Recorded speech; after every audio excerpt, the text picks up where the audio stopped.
Alright guys, we got back to the Marvel Snap video. So we are 5 days away from the December spotlights and more importantly, the Marvel Rivals collaboration. And I do feel like a lot of people are going to pick up these cards just because of who they actually are. So big hitters like Peni Parker, Doctor Doom, Bruce Banner, Rocket and Groot, and Galacta in the actual battle pass. These are like, fan favorite characters people are going to pick up for who they actually are rather than what they do. But a lot of these cards are actually pretty good. It's just unfortunate that, well, most of the spotlights, if not all of them, kind of stink during this month, maybe because I guess they realize a lot of people will be summoning or open up these spotlights that they're purposely going to make them a little bit worse. And I don't think they've actually might have gone even worse because, well, we now have the new series drop coming on December 10th, and, well, a lot of the Series 5s or a few of the Series 5s are now turned into Series 4s after the update, which kind of devalues a little bit of these spotlights. Let's talk about them. Galacta, we'll talk about towards the end a little bit. She is in the Battle Pass. I mean, it's kind of worth picking up if you buy it or spend money on this game. But let's talk about the first spotlight being Lunar Snow, Lady Deathstrike, and also X-23. Remember, X-23 is actually becoming Series 4 after this spotlight does actually leave. So I guess there's some value because it's still Series 5, but then after she's gone, she's down to Series 4. Not that Series 4 really changes anything because, they're still not free. It's just, I guess you're more likely to get them when you get that 4th random Series 4 or 5 card. You're more likely to get a Series 4 card, so you could possibly pick up X-23 more so than any other character in the game or card that's above Series 4. 2 Series 4 cards, and especially when you go down as well, another Series 4, Sasquatch Series 5, but also Series 4, Hitmonkey Series 4, another Series 4. Bruce Banner is actually being decent because it is Series 5, and High Evolution is kind of important towards what the character actually does. Another Series 4. Stop when you helped me before, boys. And then a Series 5, actually a decent one to pick up in Series 4. So yeah, a lot of Series 4. So I will say the spotlights this season are kind of doo-doo. And I do want to jump a little bit over to January, not what the main video is going to be about, but to look at the spotlight to see, hey, what's coming, because obviously spotlight keys do take a while to save up a little bit. But like this one for a Victoria hand, you got Hawkeye, Kate Bishop, premium 2-drop card that everyone kind of wants to have in their collection. I actually use her more than I thought I actually would. Grandmaster is Series 5, but he's dropped down to Series 4. Then we have Black Swan, Series 5 card with Nocturne, 2 Series 5 cards, so you don't mind picking them up. This one's really good too. Kaira, also Marvel Boy. If you want to run that zoo package, you kind of have both of these cards and just good cards to have in general. Once again, both Series 5 cards, and then going down towards the end of January into February, you have Kang, which I think is the first time he's returning a very long time. I don't think I even have him. I think it's been probably nearly a year since he's returned, and the first time Miz is returning. So yeah, the spotlights for January, the actual filler rather than the main cards do look a lot more interesting. So I think personally I'll be saving some of my keys for these actual spotlights, where for December, I'm gonna be honest with you lot, I will be spending more or less mostly my tokens on this one because some of them are just not really worth pulling for. But let's talk about them. We should have the actual trailer in a few days time, which will showcase how they look in game, and of course if their stats actually change, because once again this is all leaks, so things could change. Okay, so the first spotlight coming in 5 days time is Lunar Snow, Lady Deathstrike, and also X-23, who once again is currently Series 5, but will drop down to Series 4 when this actual spotlight does leave. Personally, I think I will be opening during this actual week because I have like 9 spotlight keys. I don't mind spending some. And honestly, the variants, although I'm not one to chase variants, especially during spotlights because they're so valuable, these ones I necessarily don't mind picking up, right? Because Lady Deathstrike is a actual good variant, X-23, and while yes, X-23 it can be more accessible in Series 4 now, and more people can get access towards she's still a good card. If you want to run Destroy, you have to have this card. So if you're somewhat of a new player, or you somehow want to play Destroy and you just don't have X-23, then yeah, this is 100% worth picking up. Lady Deathstrike, not so much. She is a card that, like, it's good to have, and to be fair, I've not used her ever in a game, but not one to chase. But the main attraction, of course, is going to be Lunar Snow, who is a very unique way of doing actual energy game, basically. So what she is, she's a 3/5 on reveal, add an ice cube to each side of the location, each side meaning your side and your opponent's location, and both of you are going to get this ice cube. And what the ice cube actually does, it is a 1/0, so you could unironically snipe it with Electra. Yeah, I mean, giving us some play, but probably not going to be an actual thing you want to do here. And what it actually does is at the start of the turn, get 1+ energy if the ice cube is, of course, still alive. And then also destroy itself when this side of the location is full. So very similar towards the White Widow bite. So as soon as you play 3 cards, plus the ice cube in the location, is going to automatically destroy itself. So you ideally want to do this on turn 5, going into turn 6, because, well, I guess you don't have to. If you want to, like, fill the location and, like, there's only 1 spot left, then you kind of have to a little bit. But yeah, definitely a unique way of doing energy gain in this game, because you're getting the benefit with, to be honest with you, no drawback other than, yeah, sure, your opponent is going to get the one energy gain. But you got to remember, normally when you're using this character and you're building this sort of deck a little bit, you are more or less, you know, preparing for that, where your opponent, sure, they might have one extra energy, but he might not be able to prepare for it, and he might not be able to take full advantage of it. So I think she is going to be probably the premium, like, energy gain card that most people can use in the decks. And a 3/5 as well. You know, look at Electro. He has a downside, and he's a 3/3. Where the only downside of this card is, yeah, your opponent gets one energy, 2. Not even as well. And you can play around a little bit to where you can play it on a lane where they already have 3 cards, to where it then summoned the ice cube and destroyed itself. Granted, I don't know how well that's going to work too much. But, you know, there are ways to play around her. So I think Luna Snow would be a really, really good character for the people that actually really like to get a bunch of energy gain and to manipulate that style of play. But yeah, if I was a content creator and I didn't want to showcase her, and to be honest, if I didn't like the actual character itself, I probably wouldn't be picking this character up, because at least for me personally, I do focus more along, you know, combo decks and move, destroy, Silver Surfer, whatever it may be, which, to be honest, it could be a Silver Surfer card if you think about it a little bit. You know, playing her against Sarah out on 4, not bad. Yeah, you know, I just kind of convinced myself to buy her. I really like the character now. So yeah, I think for me personally, like I should say, I will be open to Spotlight, because honestly, I really do like this X23 card, and I don't really have a good variant for her. So I don't mind picking this one up here, especially when you look at the other actual Spotlights coming during the month.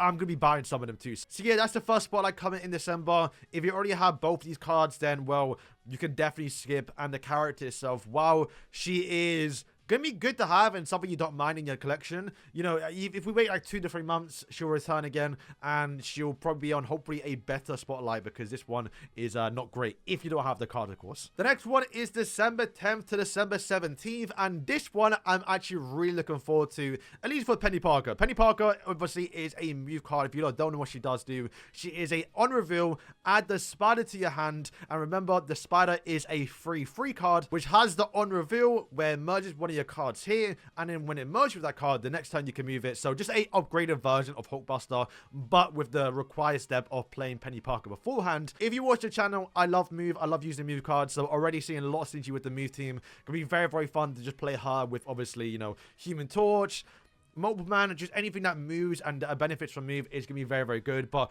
also, she doesn't need to be used in a move deck. And the reason why is because she also has the benefit of this when she does merge. So when she herself, Peni Parker, somehow merges, whether that be with Hulkbuster, that be the Spider, or even using Misery the turn prior, whenever this card actually merges, you're going to get 1 energy next turn. So it's very unique in that way, to where you can unironically use her in a bunch of different decks, and having a 2/6 that can move the next turn isn't too bad. I actually don't mind it. But I think a lot of people are pointing out that this is a 2/3 that does give you a guaranteed free cost card, so you always fit out that curve, and then that means on turn 4, if you have Wiccan, for example, you can then play Wiccan and get that guarantee that you had 1, 2, 3, and 4, basically. So that is going to be some Wiccan synergy. So I do think this character will exist a little bit outside of the actual move decks. So yeah, for me personally, really looking forward to this one. This is one that I definitely recommend people picking up. Many could, once again, I'm a bit of a move player. But what comes alongside of us? You have Gladiator, who has returned a bunch of times now. He is still Series 4, and I won't be surprised by the time we get the next series drop. They did say before, I guess, March next year. I won't be surprised. Now, would he be dropped down? Probably not, actually. But still, Series 4 card, he's returned quite a few times now. If anything, most people that wanted him probably already got him. And, well, there are a few people that probably picked up Fenris Wolf, and if you did pick up Fenris Wolf and you don't Gladiator, then this is definitely a spotlight you're probably looking to pick up. If you don't have Fenris Wolf, then I probably wouldn't use Gladiator. There are just better free drops out now that can go equally as tall. And of course, coming along with it is Sasquatch, which, once again, unfortunately, he's a actual very underrated card. I did a recent video on him. One of my favorite cards, unironically. You know, playing him with like the Mockingbird and also Mysterio combo is actually one of my guilty pleasures in Marvel Snap. But unfortunately, yeah, he's now dropping to, well, not fortunately, kind of a little bit, but he's now dropping to a Series 4. So he's now you're probably more likely to get him if you do roll that random Series 4 or 5 cost card in your spotlights. He's more likely to show up now, and that can feel really bad. So yeah, I think for that reason, personally, that is why I'll be picking up Peni Parker with my actual currency, because I do not care about Gladiator. I already have him, and that variant isn't great, and the Sasquatch, unfortunately, this variant too isn't great too. So this is why I would not be opening Spotlight Cash, instead picking up Peni Parker. If you like that gameplay of like moving cards around, and if you're a little bit interested in Wiccan, maybe there's some other things she plays into a little bit, but you're definitely more of a niche card, but I think she will probably see more play than most people will expect. Next one coming December 17th to December 24th, we have Dr. Doom 2029, and this guy I think is a must pick up. I think he's not the best card this season, or maybe he is, I don't know, but he seems broken, and a card that like everyone wants to have, and you won't mind it because the way he benefits is with more likely the old Dr. Doom. He's a series 3 card, so you know, very free-to-play friendly if in a way. If you do get access towards this card, you don't have to have other cards that go crazy. Sure, there'll be other things to do, but since you're limited to playing one card per turn, which if you don't know, this is what the card does read as. After each turn, add a Doombot 2029 to a random location if you played exactly one card. So very niche in terms of like, yeah, just playing one card. So ideally, you want to probably play this on turn 4, play something on turn 5, maybe even a Dr. Doom if you can somehow cheat him a little bit earlier. If you did play, let's say Lunar Snow on turn 3, so that's kind of maybe why you want to have her. But yeah, playing original Doom on turn 5, and honestly, just raw dogging an actual Onslaught will be kind of insane, because if you don't know what the actual Doom bots do read as, once again, a 4-2, so remember, you play Doom 2029, not the Doom bot, on actual turn 4, because that is one card you're playing is going to summon a Doom bot, and you have another one on turn 5 and then turn 6.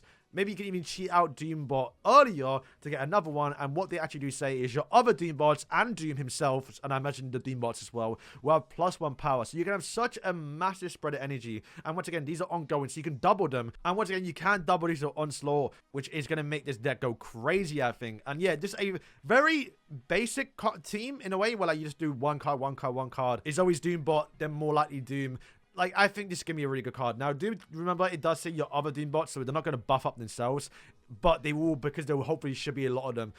I honestly don't know how tall or how big this deck can get. We'll have to wait and see how it plays out in game with the combos you can do. But I do think in terms of like cards coming out this month, this is the one that most people should have access towards. Because Lunar Snow is a card that, yeah, you might actually want to have her in that deck as well. But, you know, one that a lot of people can go without the energy gain. Peni Parker is a little bit move-oriented and Wiccan-oriented a little bit. So you can kind of skip her if you don't really like or play that style of deck. Where Doom, just having him is going to be really, really good. So this is one I really recommend picking up, probably because if you look at the spotlights as well, you have Hitmonkey, which Hitmonkey still underrated. Unfortunately, we do not get to see what the variant is, because that might change my opinion if I want to open the spotlight cache or not. But Meek as well.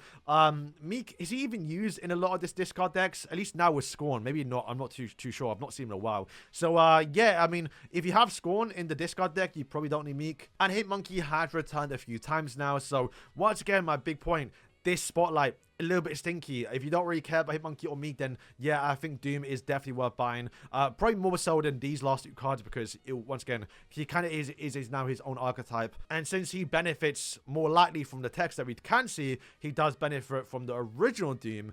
Everyone has original Doom. Or at least if you're a new player starting collection 3, picking up Doom and then getting Doom as well is probably one of the better combos you can do without having like Peni Parker with like the move package with like, you know, Madam Web. And in Lunar Snow, we're probably more likely the more broken cards that have come out recently to cheat out those earlier as well. Next card is Bruce Banner. Honestly, really looking forward to this one. Super RNG, but very, very fun. So what he does read as is a 2-1, where at the end of the turn, if you have unspent energy, there's a 25% chance to Hulk out. Now, do note though, because I did see the files, yeah, there's this Hulk right here. This is Bruce Banner, and as you can tell, it is different artwork towards the original one, but it also could just be a variant. I don't know if it's confirmed to be a actual variant for just the standard Hulk, but I think, because in the artwork wise, this is what Bruce Banner will turn into, which means it is a different Hulk compared to the other one. So it's actually very possible that Bruce Banner turning into the Hulk isn't going to be the standard Hulk we see right now, where he is a 612. He definitely still could be, and I think because he is a Hulk, it has to be above 10 power. That's somebody did really stress with She-Hulk, I think a while ago when she was 9 power, that all the Hulks, because of who they actually are, they all need to be big. So anything below basically 9 is like impossible. He would definitely turn it into a 10 power plus Hulk. And like I did say, it's possible that this variant right now is just to distinguish this Hulk with the other Hulk. Also, it's safe to say that the new Hulk that it does turn into, is it going to have ability? I very much doubt it. Coming in the spotlight also is going to be High Evolutionary, which I do think is a really good pick here and one of the better ones for this actual, you know, month of December, because, you know, Ideally, if you're running Bruce Banner, you want to run the high evolution package because his cards under his team also wants to be skipping energy and skipping turns a little bit. So having Bruce Banner to nicely fit in there is going to buff up high evolutionary in his team a little bit, which might bring them back. Maybe, I don't know. I mean, a two energy card in the high evolution deck, you know, you're not really playing much beforehand, right? And then just skipping energy in turn 3 and 4 and, you know, doing what high evolutionary wants to do and debuffing stuff is, yeah, it can be very, very powerful. Rona Renslayer is also in there as well. If you don't have her, she's a good pickup, and you probably won't mind her, especially if you don't have these 2 cards already. Personally, myself, I already have these cards, and I'm not really interested in the variants, so I probably will be picking up Bruce Banner with my tokens, but definitely one of the better actual spotlights this month, but considering if you don't have High Evolutionary, because these 2 are going to be a combo, so you don't mind picking them up. Because, yeah, if you've got Bruce Banner without High Evolutionary, I imagine it's going to be unusable. We'll see, though. And in the final spotlight of the year, basically, going in towards January a little bit, we have Rocket and Groot, Blob, and also Celine. Celine, I'm actually making a video very, very soon, but she's not a great card, right? Like, let's be honest, she's not a great card. The Blob is kind of right now with the Arisham / like Thanos decks, people can be using him, but Blob is seeing less play. I think, once again, there are sometimes now more options to bring for big 6-cost cards. If anything, now Gore is kind of a good replacement in a way because he just gets awfully big and you have more synergy with like copying it with obviously Mystique. But of course, the big selling point of this actual spotlight is Rocket and Groot. But yeah, what Rocket and Groot does is a 3/3. You can move this once per game, and after your opponent plays a card where Rocket and Groot is, it's going to steal 1 power. Now remember, the move, when you do move a card now, does prioritize first, so no matter what, if you want to play the mind games a little bit, you can move it, and he's always going to get that actual extra steal. Because there's stealing power, that means you're gaining 1 energy and they're losing 1 energy, which is, you know, very flavorful towards the Guardians, to where, like, you know, Rocket is gaining the power and Groot is, like, you know, debuffing him a little bit, or maybe like it's the other way around. Really want to see animation. It can be a really cool game. But yeah, will the card be good? This is definitely going to be more of a big brain card a little bit, right? Because you're really, assumingly, when you play the card, they're not really going to play a card there, which I guess having Nebula on the same lane will be pretty good, because if they don't play there, then you're still getting +2 power, and you always have that mind game of like, oh, when's the Rocket and Groot going to move? And if you play like, imagine I might try actually playing into like a Mana Web lane, and you can move it again. There's going to be like so many opportunities to move around, and as long as you, I guess, proc it once, he's technically a 3/5 because you're gaining 1 power and you're minusing 1, and you can definitely get very, very tall. Unironically, Jean Grey is coming out towards Series 3 literally on December 10th, and I mean, I'll try it with them, right? But like, I don't see it being a good combo because, well, playing Jean Grey on 4 is probably not going to be great. But yeah, I definitely do feel like Rocket and Groot can be skipped because he's not going to fit into every deck. He might be kind of fit into every deck if you just like the card and you might be able to get your way of using him. But I think, generally speaking, if you have, like I said, Destroy, if you're using just stand and move a little bit, and, you know, actual archetypes that have kind of already settled themselves in a little bit, adding Rocket and Groot towards it probably won't make a big difference. Unless you're Silver Surfer, maybe you'll like this card a little bit. But yeah, Blob, I mean, I already have him. If you don't have him, then maybe you would like to get him for the first time. But like I did say, there are some bigger 6-cost cards. Like, obviously, right now, Gore's out. Probably worth picking him up more so than Blob. And then Celine is, if we're being honest, completely useless. Like, you only use her in what? The, like, Galactus decks a little bit. Like, just minusing the goblins. She doesn't really get much play, and I wouldn't be surprised if she drops to Series 3 at the end of, obviously, March, whenever we do get the first series drop of the year of next year. So yeah, that is my opinions, and once again, just rambling on about these new cards coming out, because I actually do like all of them. I will be picking up all of them. It's just some of the spotlights I really wish were better. I'm not aware, and I'm kind of new to this game. I started probably more likely than most YouTubers that have played this game, and I still have every card here because they've returned so often. So I imagine most people in the same situation, so I do think this month, if anything, you're probably better off actually spending most of your tokens, and like I did say, saving for the January spotlights because they look a bit more interesting with Hawkeye. Black Swan Nocturne as well, I mean, she kind of fell off. This one is really good too. Having Moonstone will actually pretty likely work in the Zoo deck a little bit, and a Kyra and Mother Boy, really good. Kang and Misery, I'm missing, I think, literally both of these cards. So I'm definitely looking forward towards this actual spotlight because I assume most people probably skip Misery, and Kang, like I said, hasn't returned in a long time now. But even still, these are still not great too.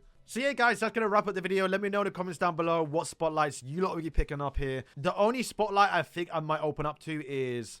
I'm trying to think, what would I open up to? Depending on the Hitmonkey variant. Have I got Meek? I'm not actually too sure if I got Meek. Maybe it might be this one. But honestly, the spotlights are really, really bad. But yeah, you're better off putting your tokens. I'm looking forward more towards actual January. So guys, thank you for watching. And yeah, let me know what you think in the comments below.